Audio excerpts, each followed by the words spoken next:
What happens in the sky affects life down here on Earth. The Celestial Compass shows you how and guides your way with astrology you can use from professional astrologer Kathy Biehl. Every episode features her light-hearted, practical forecasts and navigational tips, blended with humor, optimism, and a love of patterns, symbolism, and pop culture references. Kathy translates technicalities into concepts that apply to real life. You'll learn how the current moment ties to where we've been, from the recent past to cycles that last happened years ago, and get a look at where we're heading.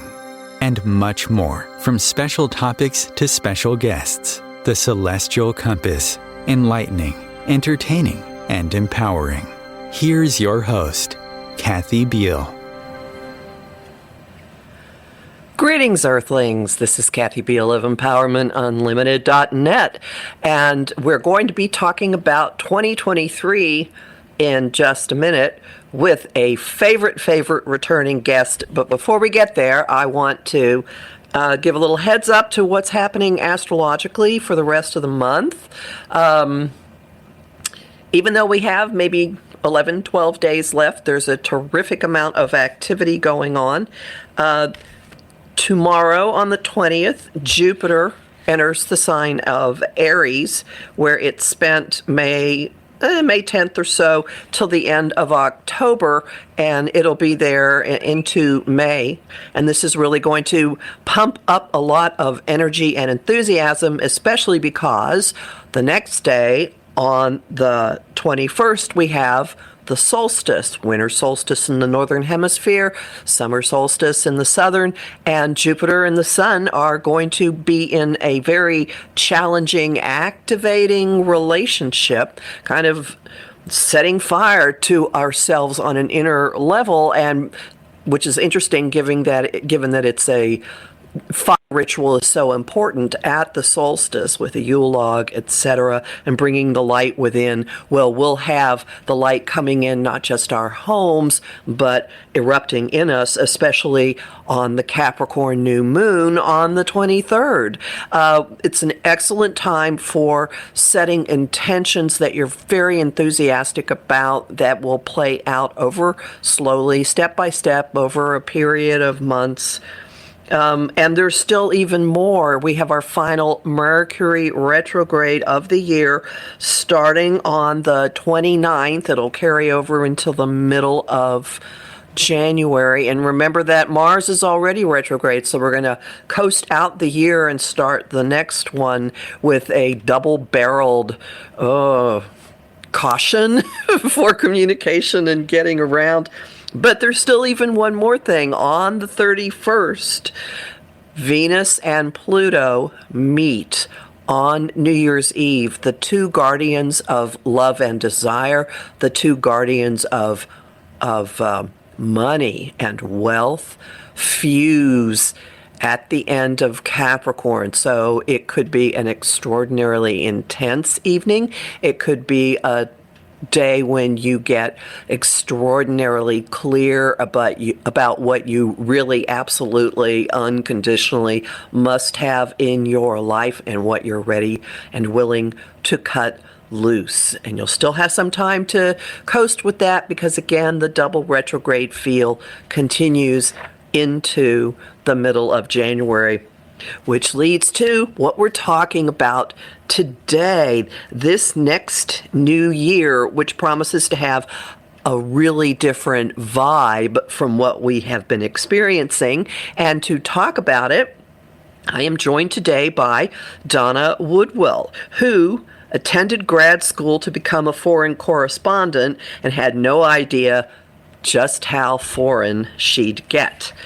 After exploring ancient and modern astrological, magical, and mystical practices for more than 25 years, she now teaches witches, pagans, and astrologers how to unleash their unique genius into the world. You can find out more at www.magicandmastery.com. Hey, Donna, thanks so much for coming back. Well, thank you for having me, Kathy. So you and I have kicked around our thoughts some about 2023, and I'd like to start with sort of an overview. Do you have like a big picture sense of the year? Yeah, I think you, of all the astrologers that I've heard talk about it, have my favorite keyword for the year, and that was threshold. Because 2023, you can't really divorce it from the longer story that's unfolding, which is over the next few years, we are shifting into a dramatically different kind of energy. We've been spending the last, half dozen years with everything in yin signs. It's been watery and earthy and reactive and feminine, and we're moving into yang territory over the next few years, which is out there and active and chasing things down and masculine, and that shift is going to be felt by everybody. But it takes a little while to get there. So 2023, to me, is that threshold event that's moving us into the new energy that's going to be moving in and affecting all of us. And the moving energy starts actually on the 20th of December when Jupiter returns to Aries, where it will spend the first, not quite 5 months of the year. Absolutely. I completely agree there. We look at our calendars and we think somehow that's a year, and we can forget that the calendar that we plug up on our walls is a construction. It's not based in physical, natural cycles of time. It's something that we invented with a lot of cultural overlays and Roman emperors fighting each other about whose month got to be longer, and so we ended up with this thing, but it's not a biological thing. Oh, no, not at all. And especially not if we've got this retrograde corridor taking us from one year to another. I honestly think that we're not going to feel a new year starting until about the third week of January next year. Totally agree with you. Yeah. Yeah, Okay. we gotta wait until when Uranus moves direct on I think it's the 18th of January. There will be like no planets retrograde for 80 some odd days, which is a really long time to have nothing going backwards. And I think for a lot of people, this Capricorn season that starts on the solstice features a Mercury retrograde starting on the 29th of December. It runs through January. All of that's going to make us want to, okay, maybe we don't want to, but there's an urge, maybe an urgency to get our act together before we enter this fresh energy, no holds bar, let's get moving state. And as we scooch into that, one of the characteristics of 2023 that really struck me when I started charting it out was the number of outer planets changing sign, which is a big, it's a and in big a small generational period of time. They're squinched up close together that they're doing it, right? Yeah, it's a very small period of time. March is fascinating because Pluto's moving into Aquarius, which, happens every couple decades or so, moves into a different sign, more or less. Saturn's moving into Pisces within a week or two of each other. That happens every 3 years. And then Mars is moving into a new sign, and Jupiter's already just have moved into a new sign not long before. You throw in all the normal Sun, Venus, Mercury that are always moving into a new sign. We don't have to worry about them so much. That's a lot of ground-changing shifts that if that shift to yang energy starts like now, we are moving into that second stage. At least we're getting a taste of it as Pluto moves into Aquarius. It'll only be there for a couple months, but those moments that give us flash forwards, I find are some of the most interesting. Because we all know in our lives, right? We know we need to do something. We feel it. But sometimes it starts out so small that we don't pay much attention. Or we don't do anything about it. Like, I knew I needed to leave my job. I went to a retreat, took my staff on a retreat. And there's a little voice in my head's like, I don't belong here. And I didn't do anything about it. I just kind of went, la, la, la, I got too much work to do. I'm going to ignore this. And, it just got a little louder and a little louder. And then weird stuff started happening at work, like, piles got too big, senior vice president got, handsy.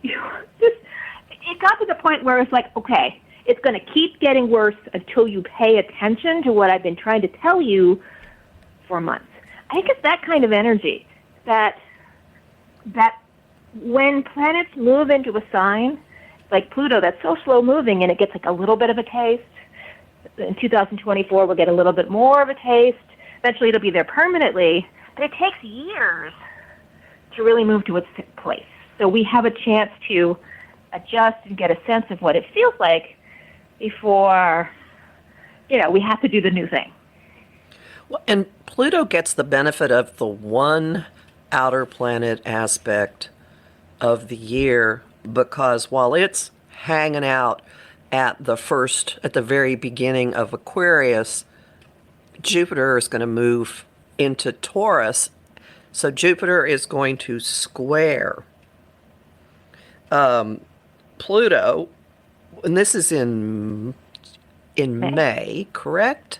And to me, that's like, and we really mean it. Like, I think we'll get, if we haven't really sensed the difference in the air when Pluto first moves into Aquarius, by early May, there'll be this really strong, whoa, wow, because Jupiter, when it squares things, my observation is, makes them cartoonishly large. Do you have thoughts about what we might be seeing or experiencing then? It can happen. Since I'm a traditional astrologer, I don't look at Jupiter squares as a bad thing, in the sense of squares from other planets can be much more difficult in our lives than a Jupiter square. So I agree. Large, I just think it makes it bigger. Maybe. Yeah, I think it can shift our perspective. It could draw our attention to the situation, which is what we all need. And really, what's happening with the fact that Saturn is moving at the same time as Pluto, I think it's really interesting because Saturn and Pisces. Saturn and Pisces is an odd couple to me. Saturn likes things nice, structured. It likes it nice and grounded. It likes it predictable. It likes to be patiently walking through things one at a time. Pisces is like, whoa! It's listening to the OMTimes song. It has no boundaries. It is okay drifting in the cosmos. And to put structure and giant cosmic energy together, that's a stretch. And it's a stretch that enables us to begin to dissolve with that Piscean energy all the structures in our lives and to move into something different. So I think the shift that's coming is being, shall I say, lubricated by the Jupiter in Pisces, and we don't really move into that everything is in a yang sign until 2026.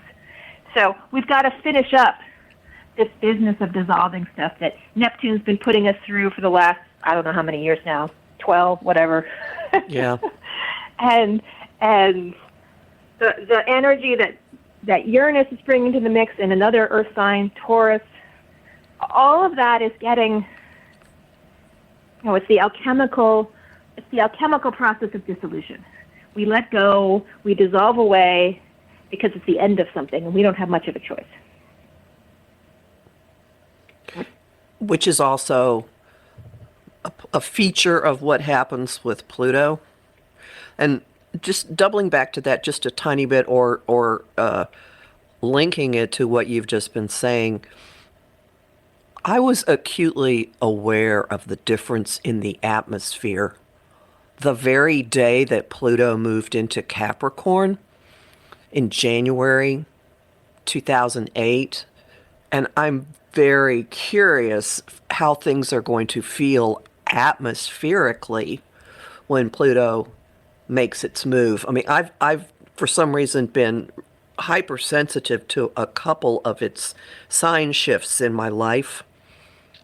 So that could be something for people to watch. Everyone, no one could have missed that. I mean, the whole stock market went kablooey, short order out with that transition. Now, no one says it has to happen again, but it was a palpable thing, and even though in traditional astrology, Capricorn and Aquarius are both ruled by Saturn, the difference in the way they relate to the world is palpable. And I think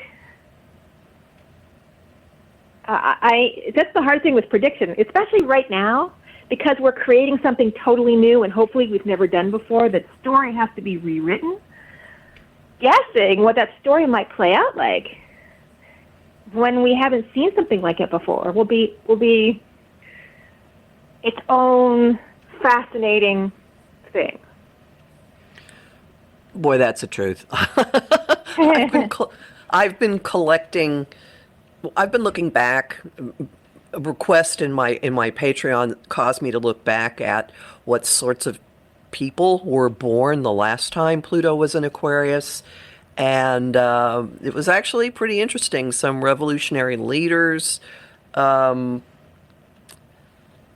I'm going to hold that right there because we've just hit the time for the break. So everyone hang on, and you'll find out what I mean by this in just a couple of minutes.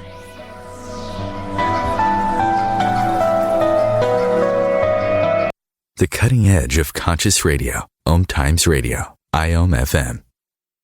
Being a radio host on IOM FM allows you to build your show on a rich platform with the power of the internet to fulfill your outreach goals and connect with a very specialized and global online audience, unlimited by time and distance. OMTimes Radio will provide you with web relevance, a recognizable conscious brand, and with the standard of excellence that has accompanied every single OMTimes endeavor. Host your show with OMTimes Radio Network. Grab a cup of tea or a glass of wine and tune in for Inspired Conversations with publisher Linda Joy on Tuesdays at 2 p.m. Eastern. Linda creates sacred space for leading female luminaries, empowering authors, heart-centered female entrepreneurs, coaches, and healers. A soulful venue where guests openly share the fears and obstacles they've overcome, wisdom and lessons learned, and the personal journey that led them to the transformational work they do in the world. Inspired Conversations to empower you on your path to authentic, soulful living.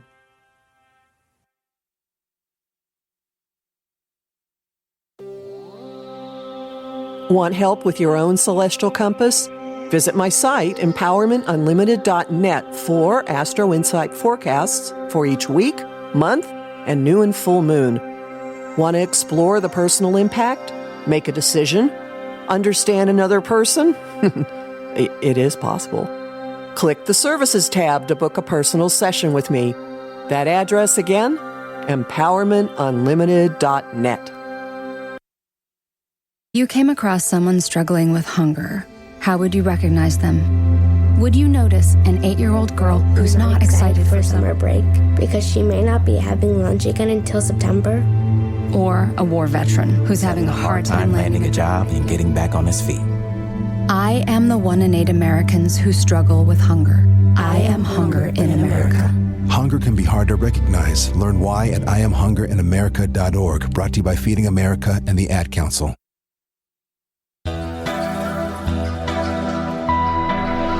Welcome back to Celestial Compass. Today we're talking about 2023, and my guest is Donna Woodwell. And right before the break, I was starting to elaborate on what had happened the last time that Pluto was in Aquarius, because one of my patrons had asked me to just riff on what I think the Pluto and Aquarius babies are going to be like. So I did a quick survey of some people who ended up being important who were born when Pluto was last in Aquarius at the end of the 1700s.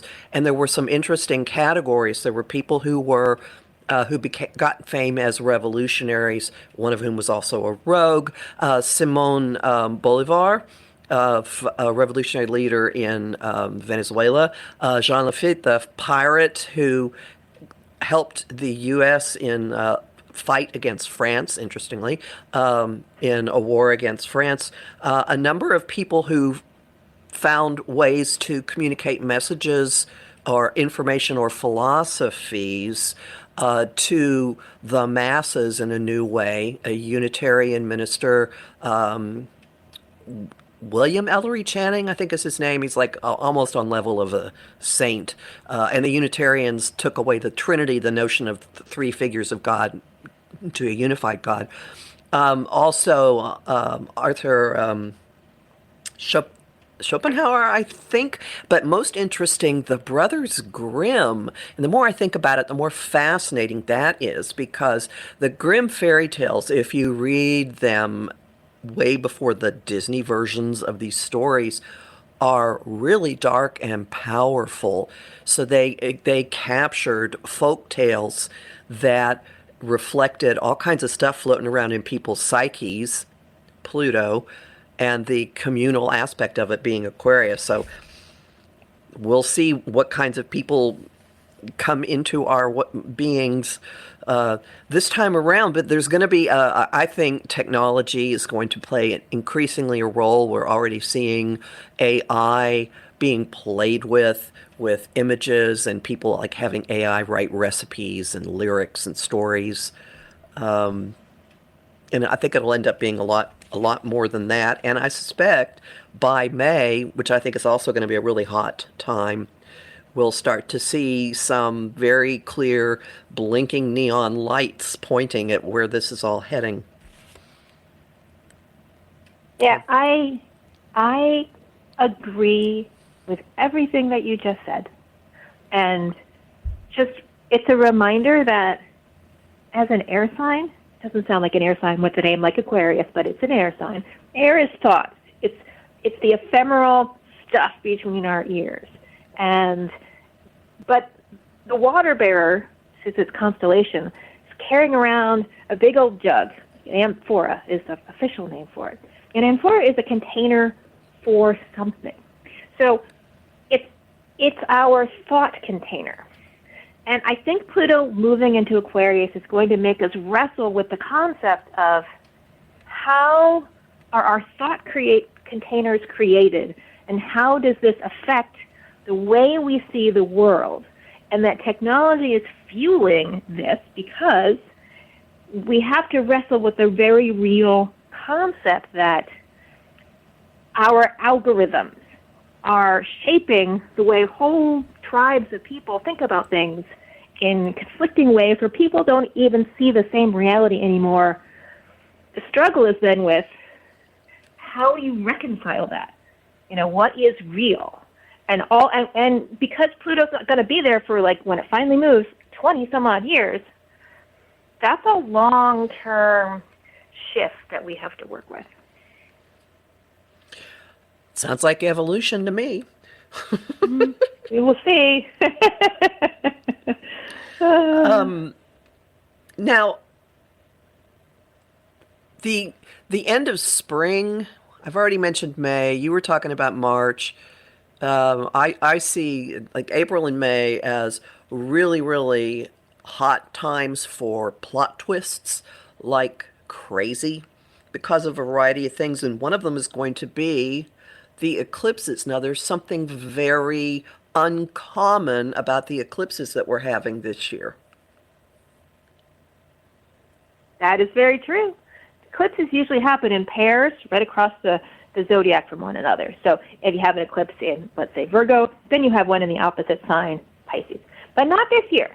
This year, they are, in astrology, it's called inconjunct. They're just offset from each other just enough so that we have two eclipses in the spring in Mars-ruled signs, and then in the fall, we have two eclipses in Venus-ruled signs. And they shine the spotlight on that Mars-Venus energy, which, as you just pointed out at the beginning of the show, we start the year with Venus conjuncting Pluto to get really down there in the but while Mars is retrograde. So it's like those two, again, masculine and feminine, Venus and Mars archetypes are up for a lot of shifts in our understanding. The year started with the Mars retrograde, over very quickly, but in the middle of the year we have that Venus retrograde. Usually you don't have Venus and Mars retrogrades on the same year. It just happens to be that way, just at this little point in history. So I think we're going to find that the eclipses ask us questions about how we relate to ourselves, how we relate to gender, and just continue to intensify the conversations that we're already having. And the solar eclipse that's in October, second week of October, is one of the first of two what they call Great American Eclipses. So if you remember back to like 2017, where everybody in the United States could see that eclipse going from coast to coast, we're having two of them in a row.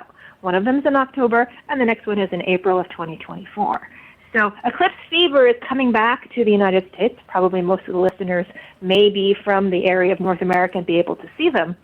But eclipses that happen over a country affect that country in subtle and interesting ways. And so there's a lot of shifting going around in the collective consciousness of the American psyche, which I think will be interesting as it fits into this story unfolding. So to add a little more context to this, we have for the past year plus had eclipses in the two signs that rule resources, Taurus and Scorpio. And kind of like the money is part of it too, and what we value, and the Scorpio end of it can have a little bit of Gollum, my precious, involved with it. So we've been dealing with that, and Uranus, the agent of unpredictable change, has been dancing around with the eclipses. So in the spring, the new eclipse family comes in, and there is a year of overlap. And the next eclipses are in the signs of Aries and Libra, which are on the IU, or the relationship axis. It's your own identity and what you think about yourself and how you present yourself and put yourself forward, as opposed to how you interact with someone, what your relationship ground rules are, specific relationships, the expectations you have about how you treat people and how they're supposed to treat you. And that kicks in before we get the second eclipse. So the first eclipse is on the Aries Libra axis, and then the second one is on is in Scorpio, the day before King Charles is going to be coronated, actually. And so that's really interesting, because we're wrapping up the whole idea of these are my toys, and this is what I share with you, and this is what I get out of it, and then moving into this is who I am, and this is who you are, and this is how we have to figure out how we're going to exist with each other. And there's another cycle embedded in the movement of the places where eclipse is happening, because when eclipses happen where the north node of the moon, that's the side of, don't worry about the astronomy of it, it's the place where things are moving toward us. When the north node of the moon ends up in Aries, every 18 years when this happens, it creates what the news media calls a moon wobble. And a moon wobble just means that the moon appears higher in the sky than it normally would, or lower in the sky than it normally would at different points throughout the month. This affects the tides. It makes king tides, super high tides, and super low tides more intense than they would be ordinarily.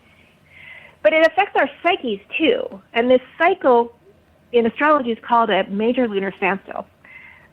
Its high point is the 2024-2025 year, but we're moving into that phase. It's always associated with the breakdown of something that puts us someplace else. So we had one, listen to this list.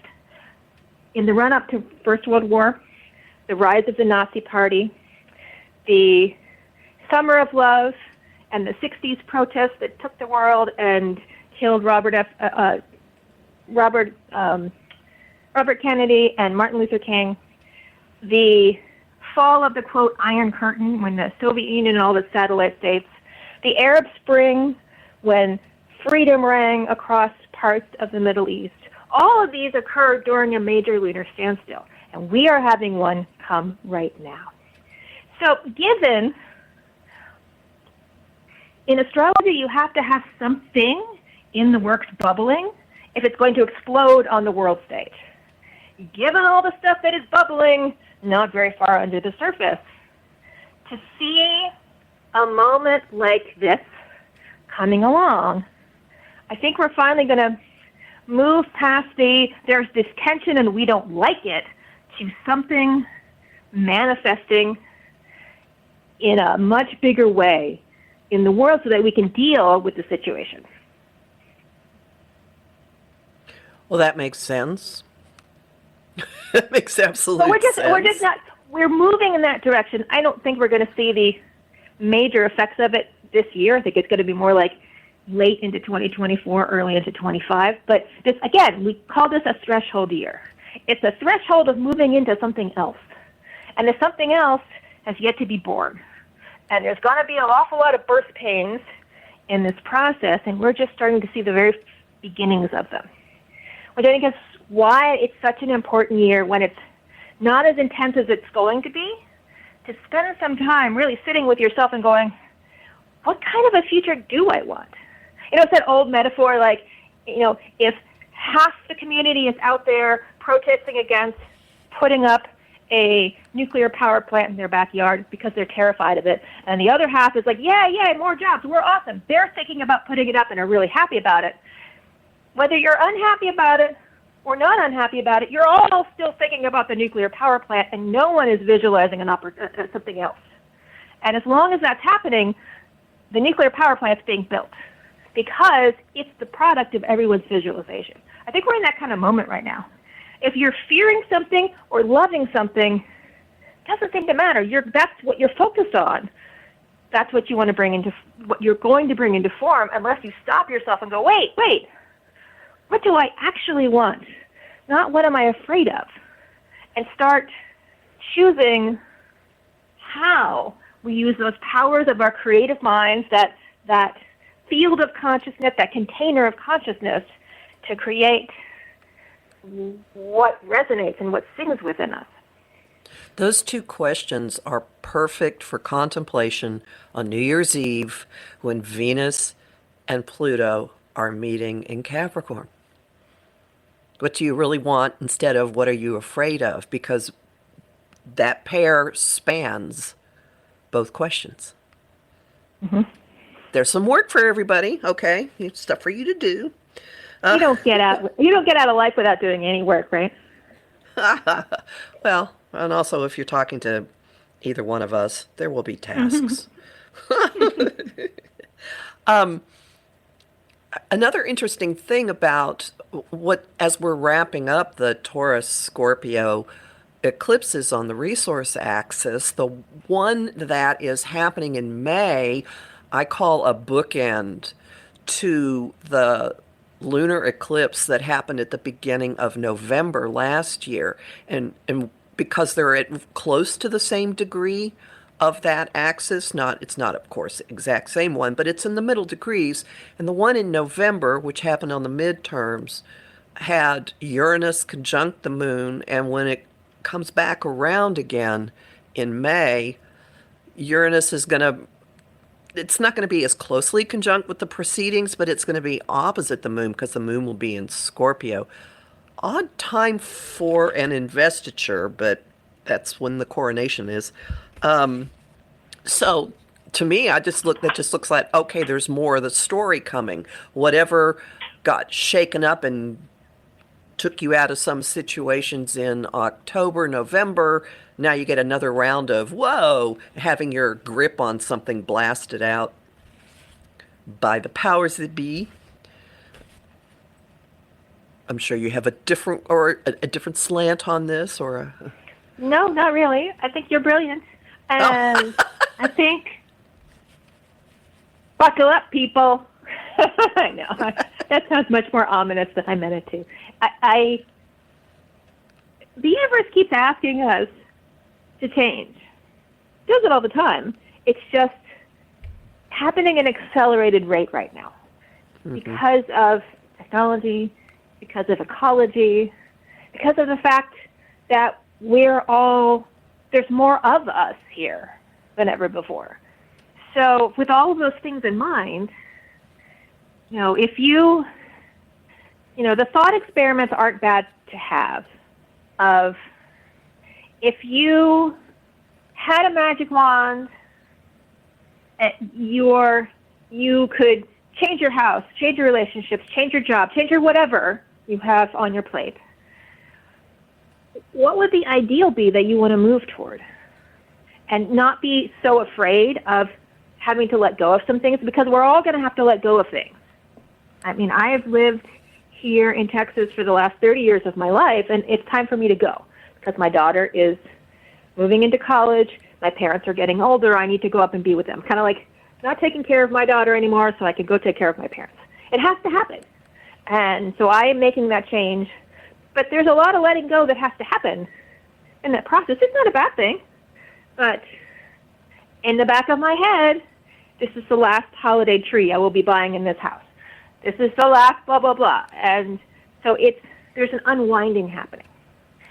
So for many people, as we move into this new space, what you are doing in your life right now, 3 years from now, is going to look radically different for technology reasons, for ecological reasons, and for social reasons. And with that, I'm going to interrupt you, and we will take our second break of the show. Hang in, everybody. We'll be back in a couple of minutes.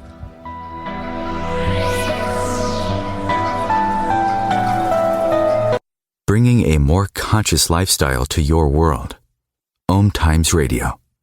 IOM FM.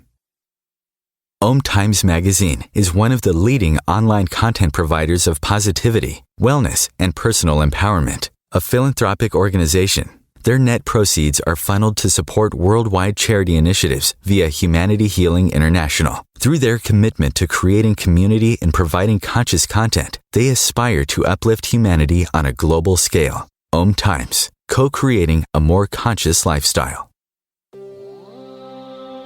How would you like navigational tools you can use on your own?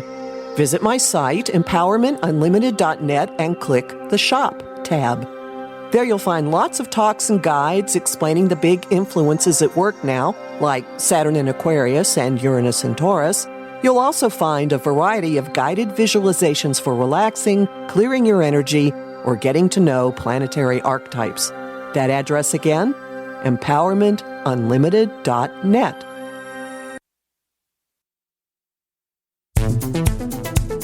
My name is Victor Furman. Some call me The Voice. I've always been fascinated with human nature, spirituality, science, and the crossroads at which they meet. Join me Wednesdays at 8 p.m. Eastern on OMTimes Radio, and we'll explore these topics and so much more on Destination Unlimited. If I could be you, and you could be me, for just 1 hour. If you could find a way to get inside each other's mind. Walk a mile in my shoes. Walk a mile in my shoes. Walk a mile in my shoes. We've all felt left out. And for some, that feeling lasts more than a moment. We can change that. Learn how at belongingbeginswithus.org. Brought to you by the Ad Council. Walk a mile in my shoes.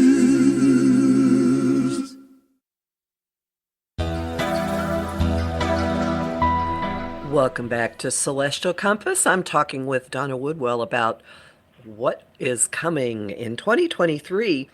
And we were right before the break talking about things that are just necessary to release as part of life, and that there seems to be an accelerated experience of that lately. I've noticed this particularly in the arena of relationships and friendships, it seemed like people have been put into a centrifuge and it's been turned on high and they've just gone whee to the far corners of the universe. So that could be another thing coming up with Aries and Libra moving into the eclipse equation. Oh, goody. Anyway, do you have anything more you want to say about eclipses? Because I have one more topic. No, let's go to your next topic. The next topic is, let's talk about all the retrogrades next year. Mercury's actually retrograde 4 times, although just a tiny bit at the last. And it's not all that common to have two inner planet retrogrades simultaneously, and I'm just fascinated by the fact that Mars has been retrograded. It's in a sign ruled by Mercury, and then Mercury goes retrograde, and the two of them give this double-barreled impact in the first 2 weeks of the year. So I don't see anything taking off quickly in 2023. Yeah, I think we've got to wait a few weeks. The right, people who kind of like having a slow start to their day or their year, they're in luck. They're in luck. What do you think about Mercury and Mars being retrograde at the same time, with Mars answering to Mercury in all of this? I think people have got to learn patience.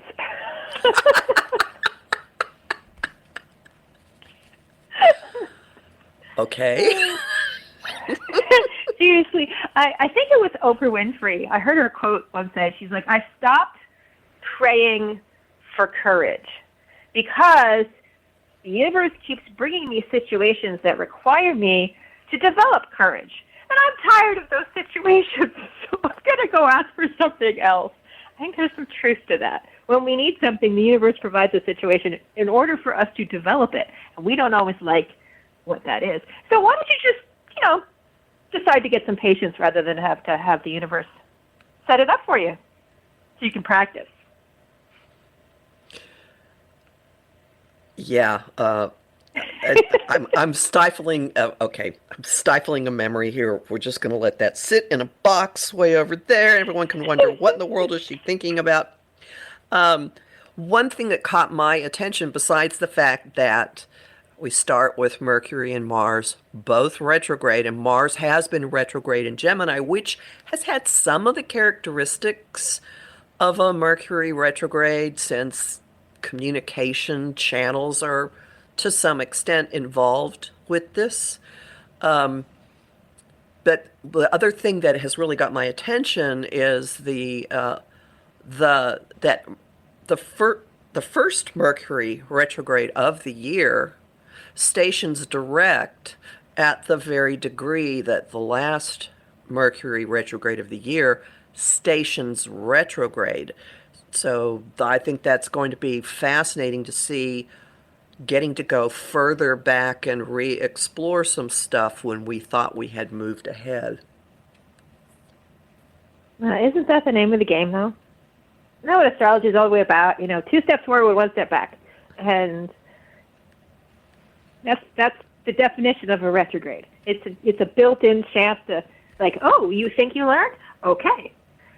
I always, when I had clients coming into my office and they'd say, well, I already worked through that. And I'm like, you should never have said that out loud. Yeah, you've just invited something to prove to you that you're wrong. Talk about brave.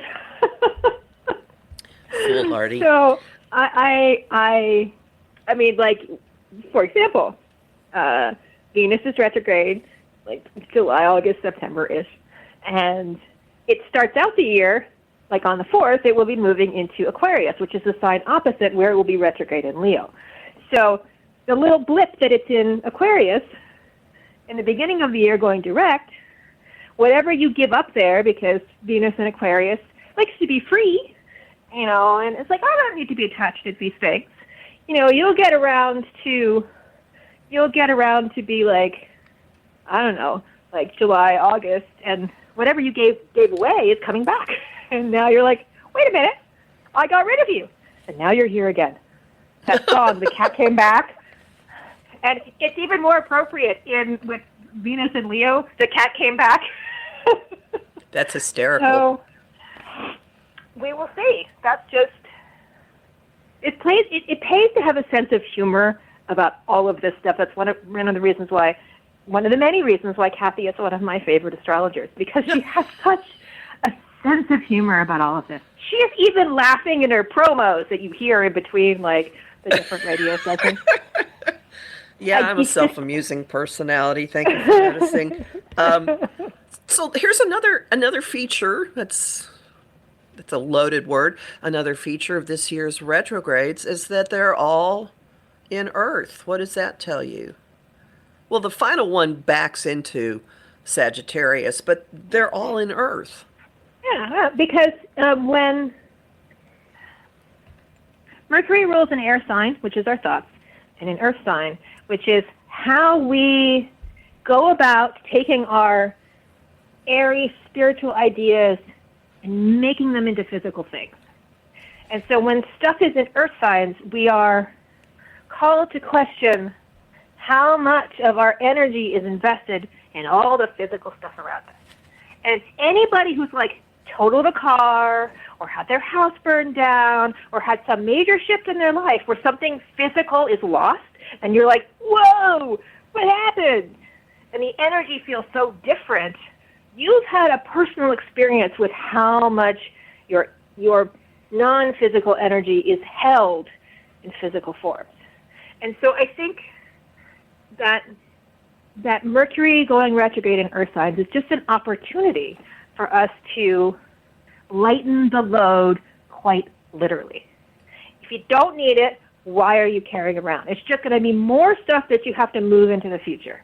And does it really align with the future you want to bring? So if you're really honestly asking yourself those questions about what do I want to create, the next logical step is to look around at your space, your stuff, your time, all of those things, and make adjustments, make changes so that they're in alignment with what you say you want.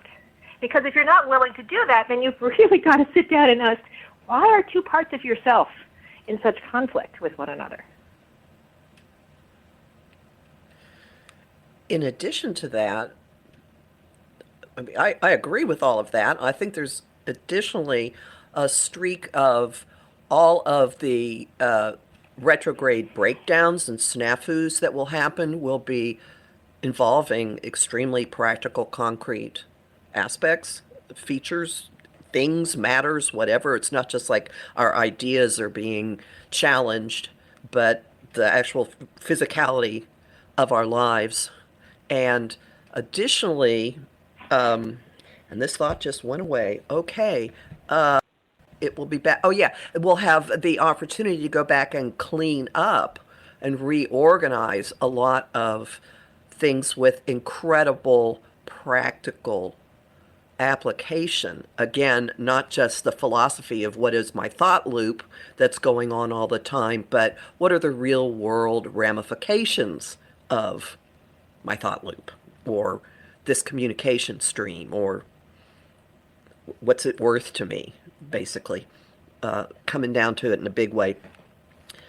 So very practical and very valuable retrogrades, and potentially extremely annoying because Mercury isn't, except when it's in Virgo, Mercury isn't particularly happy in earth signs because it can't fly around and play ooh shiny object and short attention span theater and multitask quite as easily. So that the times that it's in Capricorn and then Taurus could be slower than slow, like time is in like a pearl in amber, or a pearl being dropped in molasses and it's going in slow mode. I tend to think that it takes 3 tries to really get the hang of it. And, once we get around to Virgo season, we will have had the Capricorn retrograde and the Taurus retrograde already. So I think it's like, oh, wait, I think I can handle it. It doesn't mean that Mercury in Virgo isn't erotic, as I can say because I have one, but that just means that it's like 3rd tries the charm. I like that. That's very positive, very uplifting. Gives people hope. If you want more details about this, my annual Mercury retrograde guide is already up at OMTimes. So when I share this episode, I'll put that in there, and I'll see if I can get it into the episode description on OMTimes as well.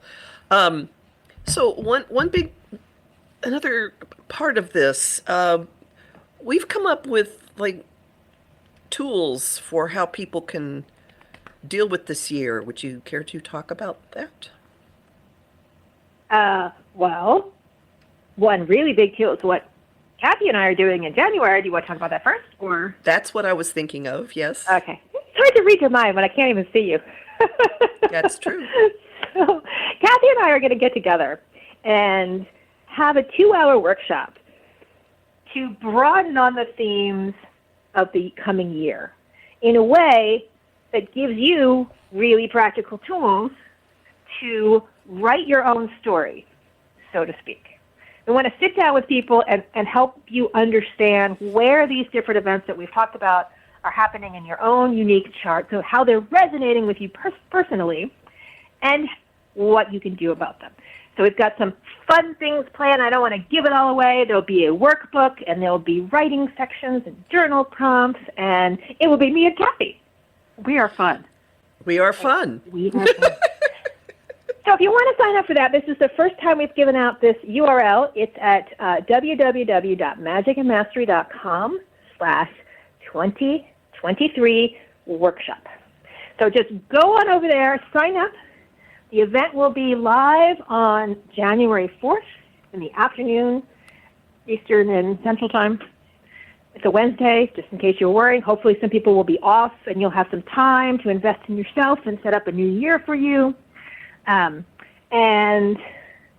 come play with us. What do you think, Kathy? Did I hit everything? There are replay options, right? So if people are hearing this going, oh, absolutely. No, I'll be at work. Yeah, we always have replays. We know in this digital world that, everyone loves around the replay. But, replay will work just fine because it will give you a chance for a 2-hour retreat with yourself.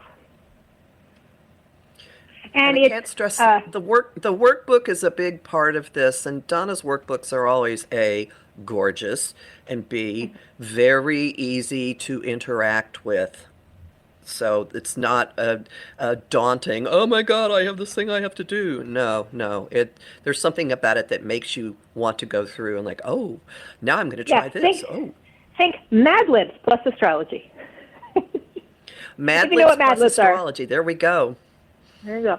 And it's $27 for the 2 hours.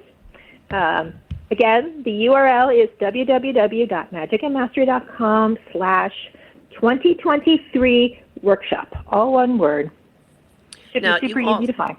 You also have goodies that are available in your coven. Would you like to talk about those? I have goodies everywhere. So if you just go to my main website, www.magicandmastery.com, I have a 48-page, full-color, glossy magazine to go over 2023. You can just go to the home page, see the big old box, click it, it says, I want this right now, and it will send it to you right now. I went ahead and wrote another magazine that's gorgeous. On top of that, that is a month-by-month forecast with spells and rituals for every single month of the year. If you're on my mailing list, you'll get a link for that. I have a free annual year in review where you sit down and use the astrological houses to reflect on your life. So if you have a journal, you can use it as your journal review. But if you don't have one, it doesn't matter. I ask you 150 questions. It'll give you plenty of food for thought. If you're on my mailing list, you will get that for free. I have so much stuff. And that's, as Kathy mentioned, I also have a Magic and Mastery Coven, which is the people who want to work with me, who really want to dive in and study what magic means in their own lives. Get on my mailing list. I'll be telling you about that. But there's already 75 hours of trainings, plus discounts on all my courses. I love doing everything I can to help people unlock the magic in themselves. And I feel like I have the best job ever because it's my privilege to work with people every day to make sure we can all co-create something new. And people listening to this, magic isn't just what you think of running around with a wand or intentions or doing spells. There are also courses on all kinds of other or related modalities, astrology, tarot, Kabbalah, things I can't pronounce. I have a giant definition of magic. If it's about you plugging into spirit, it's magic. It's my definition. If you are trying to co-create your life, you're doing magic. You may not call yourself a witch. You may not wear a pointy hat, but that's okay. Because not everybody has to use those words that identify with those things. But if you believe in co-creating your world, you might as well have a wand in your back pocket. Thank you, Donna. Happy 2023, everybody. Thank you.